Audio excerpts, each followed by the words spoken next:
আপনারা দেখছেন একুশে টেলিভিশন। মালদ্বীপকে বাংলাদেশের উন্নয়ন অংশীদার হওয়ার আহ্বান প্রধানমন্ত্রী শেখ হাসিনার। চুক্তি ও সমঝোতা স্মারক সই।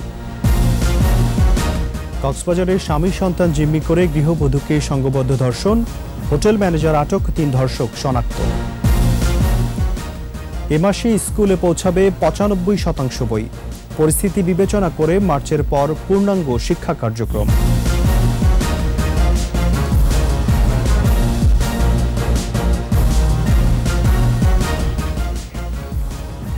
শুনছিলেন ফার্স্ট সিকিউরিটি ইসলামী ব্যাংক লিমিটেড সংবাদ শিরোনাম। আমন্ত্রণ রাতের 21 সংবাদে, সাথে আছি রাজিউর রহমান। দর্শক, 21 টেলিভিশনের সংবাদ একই সাথে সরাসরি দেখতে পাবেন আমাদের ফেসবুক পেজ www.facebook.com/2124 অনলাইনে। এছাড়া সংবাদে আরও থাকছে 50 বছরের বাংলাদেশে যাতায়াত আর যোগাযোগে অভাবনীয় উন্নয়ন, বদলে গেছে অবকাঠামো।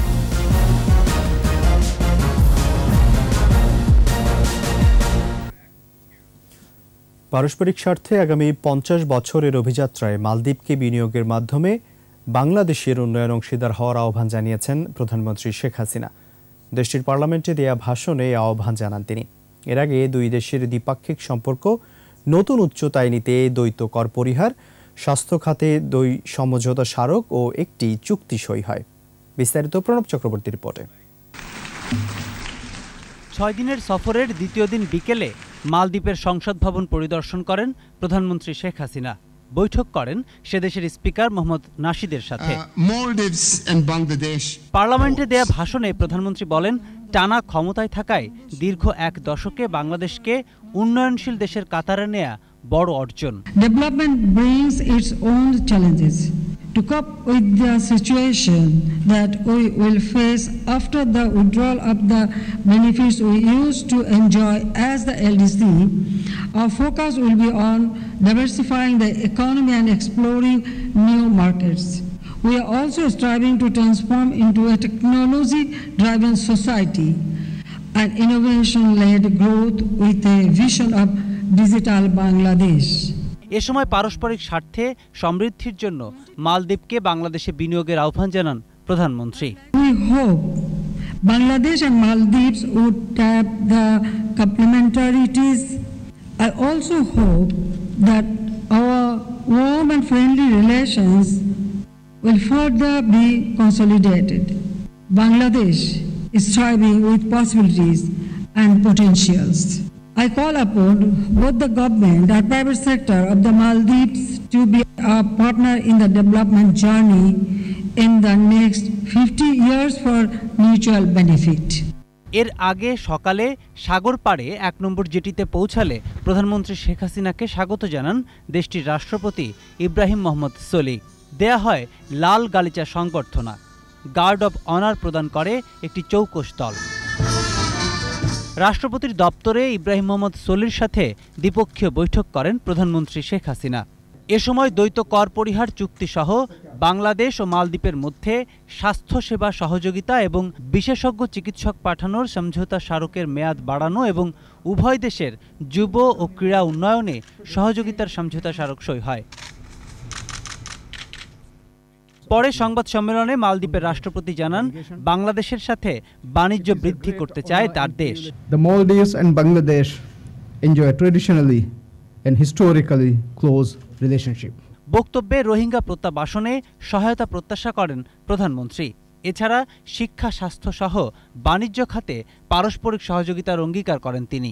We agree to strengthen our bilateral cooperation, especially in health, education, human resource development, youth and sports, fisheries and agriculture.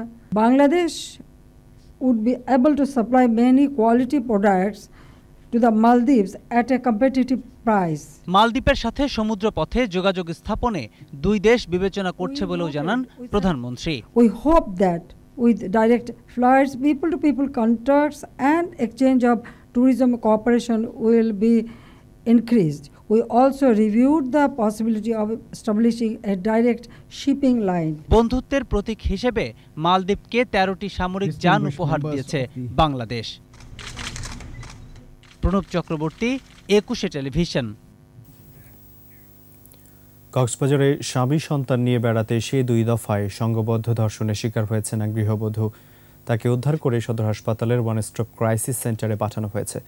RAB জানায় জড়িত 3 জনকে শনাক্ত করা হয়েছে আর জিজ্ঞাসাবাদের জন্য এরই মধ্যে হোটেল ম্যানেজারকে আটক করা হয়েছে।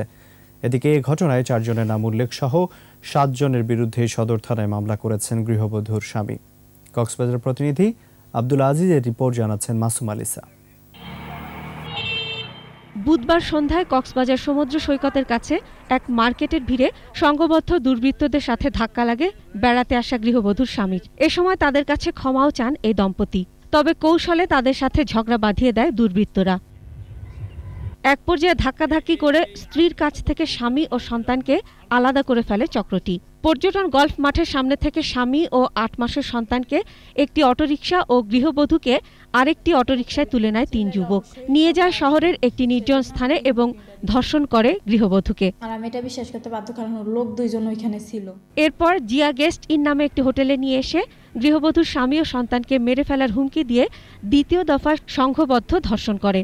পরে কক্ষটি বাইরে থেকে বন্ধ করে তারা চলে যায়। আপনার 6টা 7টার দিকে ওরা আমাকে এখান থেকে নিয়েছে, আর এই হোটেলে কমে বেশি হলো 10টা হবে, 9টা 10টা আটকে রাখছে। হ্যাঁ, আমাকে এখানে আইসা যদি আমি এখানে চিল্লাপাল্লা করি, রুমে না উঠতে চাই, এটা তো একটা হোটেল, চিল্লাইলে অবশ্যই সবাই আসবে, সেই জন্য আমাকে এই হুমকিটা দিচ্ছে।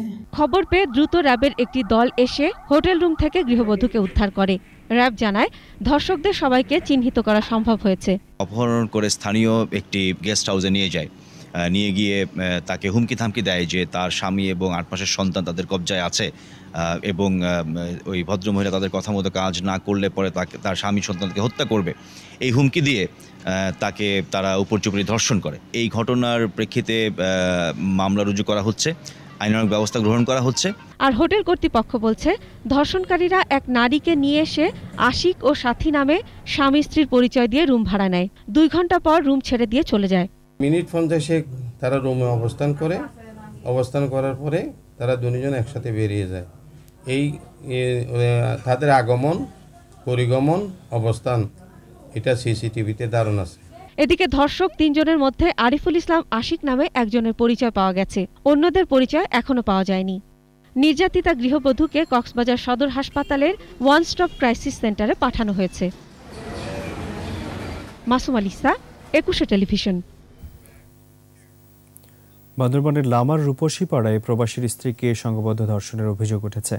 স্বজনরা জানায় ওই গৃহবধূ রাতে বাথরুমে যাওয়ার জন্য বের হলে দুর্বৃত্তরা তার মুখ চেপে ধরে। এরপর 2 শিশু সন্তানকে ঘরে তালাবদ্ধ করে রাখে। এ সময় দুর্বৃত্তরা হাত পা বেঁধে রাতভর ধর্ষণ ও মারধর করে। পরে ঘরের আলমারি, ওয়ার্ড্রোব ও শোকেস ভেঙে নগদ টাকা ও স্বর্ণালংকার নিয়ে যায়। এদিকে অপরাধীদের ছাড় দেওয়া হবে না বলে জানিয়েছে পুলিশ।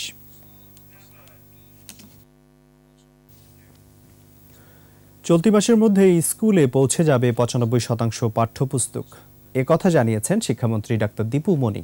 বলেছেন, করোনা পরিস্থিতি বিবেচনায় জানুয়ারির শুরুতেই শিক্ষা কার্যক্রম পুরোপুরি শুরু করা সম্ভব হচ্ছে না। তবে সংক্রমণ না বাড়লে মার্চের পর স্বাভাবিক হতে পারে পাঠদান। জসিম জিলের রিপোর্ট। রাজধানীর মাতুয়ালে বিনামূল্যে পাঠ্য বইয়ের ছাপার কাজ পরিদর্শন করেন শিক্ষামন্ত্রী।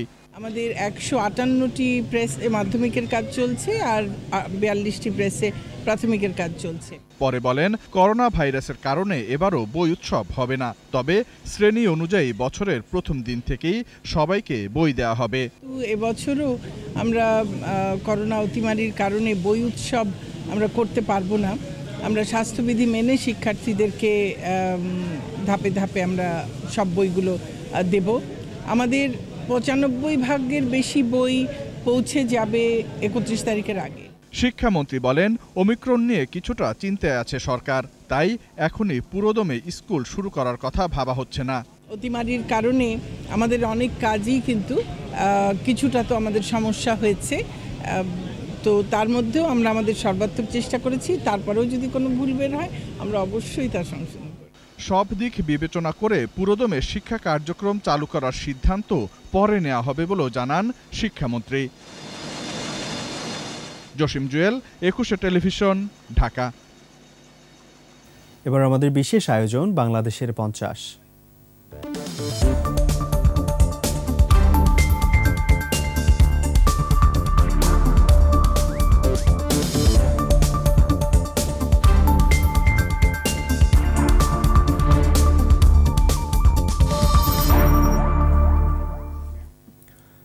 মাটি কাদার রাস্তা থেকে চকচকে মহাসড়ক, নদীর বুক চিরে মহাযজ্ঞের সেতু, খানাখন্দের খালে বসেছে কালভার্ট। বদলে যাওয়া এই বাংলাদেশের অনন্য ভূমিকায় উজ্জ্বল তাই অবকাঠামোর উন্নয়ন। 50 বছরের যাতায়াত আর যোগাযোগের সে গল্পই শোনাচ্ছেন মোহাম্মদ নুরুন নবী।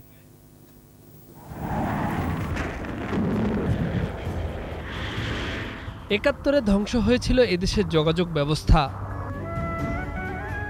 ৭২-এ ঘুরে দাঁড়ানো শুরু। মানচিত্র তখন দুভাগ হয়েছিল যমুনা নদীতে।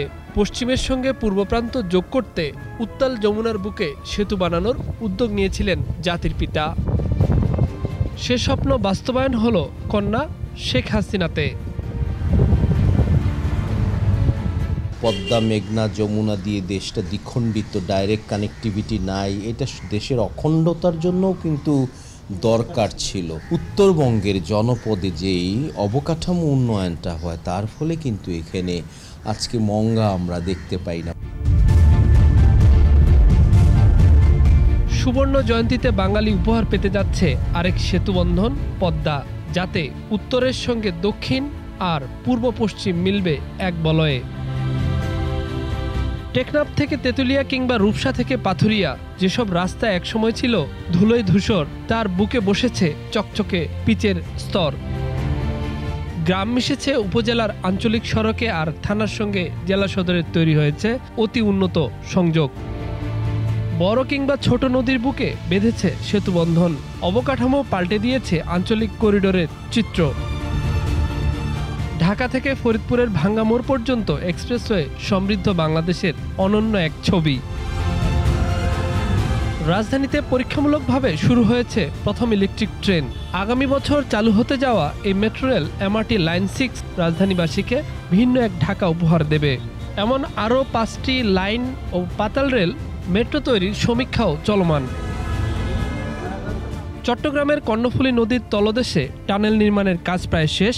আশা জায়গা নিয়ে এমন মেগা প্রকল্পে পাল্টে যাচ্ছে দৃশ্যপট। মেট্রো রেল, পদ্মা সেতু, কর্ণফুলী টানেলের মতো অবকাঠামোগুলো মানুষকে আশা দেখাচ্ছে যে এই 50 বছরে পুরোপুরি প্রস্তুত হয়েছে বাংলাদেশ আগামী 50 বছরের চ্যালেঞ্জকে মোকাবেলা করার জন্য। এটা কিন্তু আশেপাশের অন্যান্য দেশের তুলনাও অনেক বড় অর্জন আমি বলবো, এবং তার ফলে হয়েছে কি গ্রোথ সেন্টারের কানেক্টিভিটি পাওয়া যাওয়াতে উন্নয়নটা ত্বরান্বিত হয়েছে।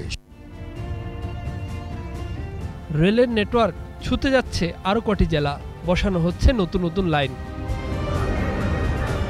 অভ্যন্তরীণ ও আন্তর্জাতিক মিলে বিমানের যোগাযোগও ছুঁয়েছে আকাশ। সমুদ্র জয়ে সমুদ্রপথ হয়েছে আরও বিস্তৃত। আন্তর্জাতিক বাণিজ্যের ভারসাম্য আনতে মাতারবাড়িতে নির্মিত হচ্ছে গভীর সমুদ্র বন্দর। নৌপথে আছে আরও সুখবর, সম্পন্ন হয়েছে বহুমাত্রিক প্রোটোকল চুক্তি। তবে এটাও ঠিক যে নদীমাতৃক বাংলাদেশের যোগাযোগ ব্যবস্থা হয়ে পড়েছে সড়ক নির্ভর। আর সেই সড়ক নির্মাণেই ব্যয় হচ্ছে উপর্যুপরি বেশি টাকা। বিশ্বের সব দেশের চেয়ে প্রতি বর্গফুটে এদেশের নির্মাণ ব্যয় যাচ্ছে তাই ভাবে বেশি।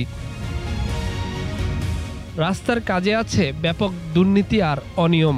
এসব বন্ধ হলে অবকাঠামোতে মিলবে সত্যিকারের স্বস্তি।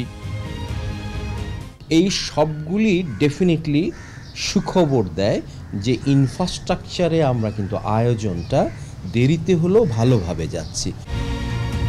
তারপরও আজকের ব্যবসা বাণিজ্য আর গ্রামীণ অর্থনীতির পাল্টে যাওয়ার নেপথ্যে আছে সড়ক মহাসড়কের গল্প।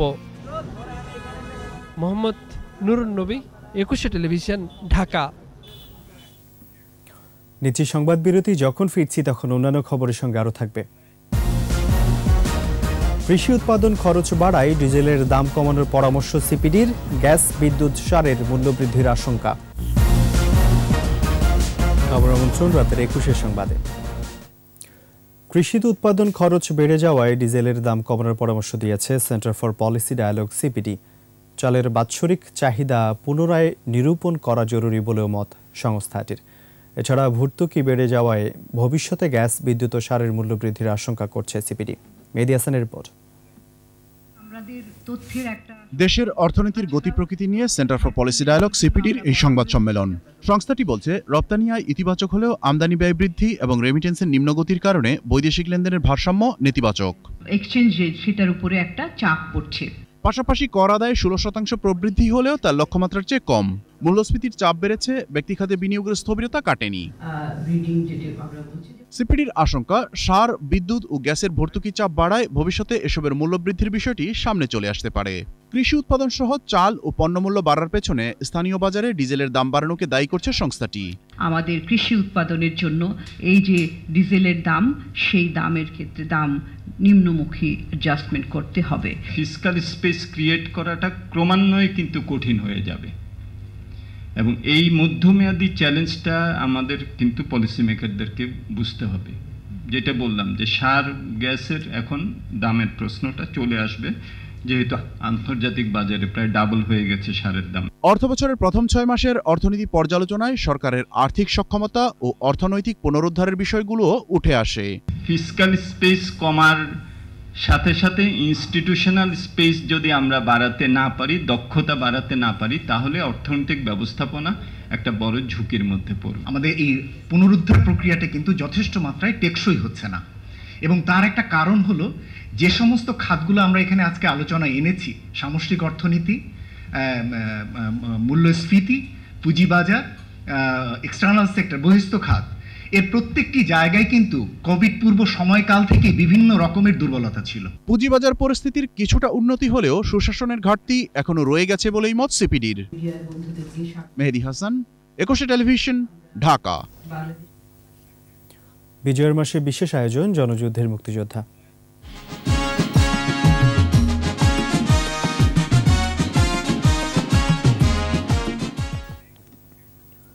একাত্তরের মুক্তিযুদ্ধ বাঙালি জাতির অনন্য স্মারক। লাশের ধ্বংসস্তূপ থেকে এই মাসেই উদয় হয়েছিল স্বাধীনতার সূর্য।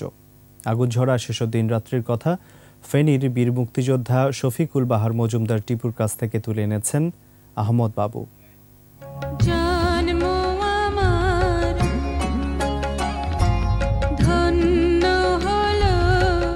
ফেনীর উত্তরাঞ্চল ছিল মহান মুক্তিযুদ্ধে একটা রণাঙ্গন। বিভিন্ন বাহিনীর প্রশিক্ষণপ্রাপ্ত ছিল, ওদেরকে আমাদের হাই স্কুল মাঠে সময়গত করা হয়। ভারতীয়দের সাথে আমাদের যোগাযোগ হয়।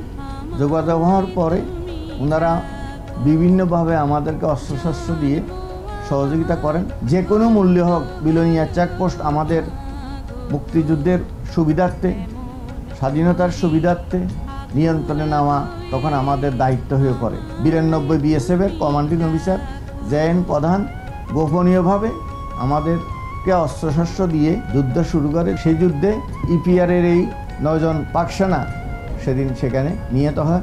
2 জন বাঙালি ইপিআরের সৈনিক সেদিন সেখানে শহীদ হয়েছে। ইন্ডিয়ান স্পেশাল ব্রাঞ্চের থেকে আমাদের 3 জনকে সিলেক্ট করা হয়। সরাসরি বাংলাদেশে প্রবেশ করতাম, প্রবেশ করে বিভিন্ন চোরাগুপ্ত হামলা করে আবার চলে যেতাম। 3টা দিক থেকে তো হানাদার বাহিনীকে এখানে আক্রমণ করা হয়েছে। ওরা একটা দিনও সেখানে শান্তিমতো থাকতে পারে নাই। আমরা পরশুরাম থানায় ডাইরেক্ট সরাসরি আক্রমণ করলাম। ফেরার পথে জ্ঞানের সহ আমাদের একজন বেলাল হোসেন, উনি ধরা পড়ে গেল। রাজাকাররা মার্কিং করছে যে সকালে বেলালকে পরশুরাম হাই স্কুল মাঠে তারা গুলি করে মারা হবে। গভীর রাত্রে তখন হ্যান্ডকাপ সহ বেলাল ওই পারে যায়, ফাড়া দিচ্ছে। ওইখানে যাওয়ার পরে বিএসএফ তাকে ধরে ফেলছে। তখন সে বলছে আমি মুক্তিযোদ্ধা। 21শে নভেম্বরের পরে আমাদের এলাকা তো মানে প্রতিনিয়তই যুদ্ধ হয়েছে, কারণ ফেনী মুক্ত হলে বাংলাদেশের স্বাধীনতা এবং বিজয়ের পথ সুগম হবে। হানাদার বাহিনীর সাথে রক্তক্ষয়ী সংঘর্ষে ফেনী মুক্ত হয়েছে এবং সেই যুদ্ধে অনেক মুক্তিযোদ্ধা শহীদ হয়েছে। জাফর ইমাম সাহেব সর্বপ্রথম স্বাধীন বাংলার পতাকা উত্তোলন করছেন। সুবেদার মেজর মাইজুর রহমান সাহেবের কাছে আমরা অস্ত্র জমা দিয়ে আমরা নিজ বাড়িতে ফিরে আসছি। নিচ্ছি সংবাদ বিরতি। যখন ফিরছি তখন অন্যান্য খবরের সঙ্গে আরো থাকবে। ওমিক্রনে গুরুতর অসুস্থ হওয়ার ঝুঁকি কম, মুখে খাওয়ার ওষুধ অনুমোদন দিল যুক্তরাষ্ট্র। শুরু হলো বঙ্গবন্ধু এশিয়ান সেন্ট্রাল জোন পুরুষ ও বঙ্গমাতা এশিয়ান সেন্ট্রাল জোন নারী ভলিবল প্রতিযোগিতা। মিরপুর ইনডোর স্টেডিয়ামে 6 দিনব্যাপী প্রতিযোগিতা উদ্বোধন করেন বাণিজ্যমন্ত্রী টিপু মুন্সি। বিশেষ অতিথি ছিলেন যুব ও ক্রীড়া প্রতিমন্ত্রী জাহিদ হাসান রাসেল ও ঢাকা উত্তর সিটি মেয়র। এবারের প্রতিযোগিতায় পুরুষদের 5টি ও নারীদের 6টি দল অংশ নিচ্ছে। উদ্বোধনী ম্যাচে নারী বিভাগে 3-0 সেটে মালদ্বীপকে হারায় উজবেকিস্তান অন্য ম্যাচে নেপাল ৩-২ সেটে হারায় শ্রীলঙ্কাকে, আর পুরুষ বিভাগে নেপালকে ৩-০ সেটে হারিয়েছে বাংলাদেশ।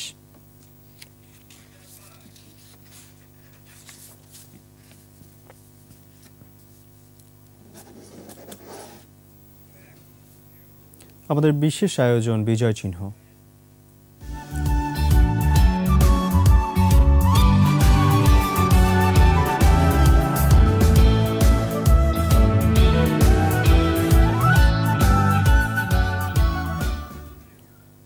বাংলাদেশের স্বাধীনতার জন্য দেশপ্রেমিক খেলোয়াড়দের ভূমিকা ছিল অনস্বীকার্য। ক্রিকেট ও ফুটবল খেলার মাধ্যমে বাংলাদেশের মুক্তিযুদ্ধের সপক্ষে জনমত ও তহবিল গঠনের জন্য কাজ করেছে। মুক্তির বার্তা তুলে ধরা হয়েছে রাকিবুল হাসানের ক্রিকেট ব্যাট থেকে। সেই সব বিজয় চিহ্ন নিয়ে মানিক শিকদারের ভিজুয়াল রিপোর্ট।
আর এর সাথে শেষ করছি রাতের 21-এর সংবাদ। যাবার আগে ফার্স্ট সিকিউরিটি ইসলামী ব্যাংক লিমিটেড সংবাদ শিরোনামগুলো আরও একবার।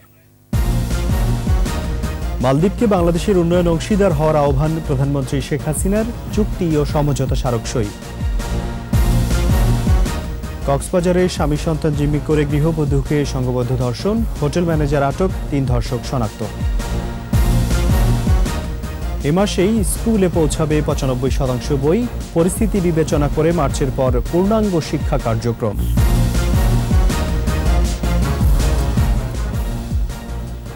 সর্বশেষ খবর জানতে ডায়াল করুন 2021 নম্বরে, আর ভিজিট করুন 21-tv.com এই ওয়েবসাইটে। এছাড়া ফেসবুকে লগ ইন করতে পারেন facebook.com/2124 অনলাইনে। 21-এর খবর দেখুন, 21-এর সাথেই থাকুন। স্বাস্থ্যবিধি মেনে চলুন, সুস্থ থাকুন।